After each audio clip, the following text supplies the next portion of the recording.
কালাৰটো দেখি টেষ্টি হোৱা যেন লাগিছেনে নাই বাৰু, কিন্তু খাবলৈ বিৰাট টেষ্টি হৈছে। মই এইখিনি চিকেন বনাইছোঁ পিঁয়াজ নিদিয়াকৈ। ব'লক কেনেকৈ বনাওঁ আপোনালোককো দেখাওঁ। মই অলপমান চিকেন লৈ ল'লোঁ আৰু 3টা বিলাহী, আদা নহৰু 1টা বিলাহী, জলকীয়া দুটামান মই মিক্সিত মাৰি লৈছোঁ আৰু 2টা আলু লৈছোঁ। আৰু মই ইয়াতে মিঠাতেল দিয়া নাই, মই ৰিফাইন তেল ইউজ কৰিছোঁ। দেখিছে মই তেলখিনি অলপ গৰম হোৱাৰ লগে লগে মই চিকেনখিনি দি দিলোঁ। এইখিনি গোটেইখিনি দিয়াৰ পাছত মই অলপ টাইম ফ্ৰাই কৰিম।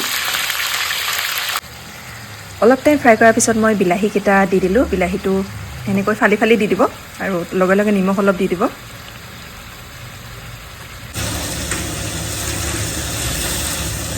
আৰু অলপ টাইম ভাজাৰ পিছত দি দিলোঁ হালধি আৰু অলপমান গৰম মছলা আৰু চিকেন মছলা, অকণমান কালাৰৰ কাৰণে মই ৰেড চিলি দিম।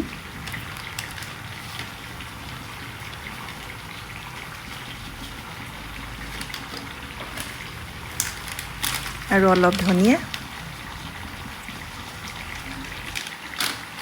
গোটেইখিনি মছলা দিয়াৰ পাছত মই এতিয়া দি দিলোঁ আদা নহৰু বিলাহী পেষ্টখিনি। এতিয়া পেষ্টখিনি দিয়াৰ পাছত মই 15 মিনিটমান ভালকৈ ভাজিম। আলুখিনি দি দিম আৰু লগে লগে দি দিম পানী। তাৰপাছত দেখিছে এয়া মোৰ চিকেন ৰেডি। খাবলৈ যে ইমান টেষ্টি হৈছে আৰু কালাৰ দেখিছেনে, বিৰাট টেষ্টি। আপোনালোকেও এবাৰ ট্ৰাই কৰিব দেই। Bye bye.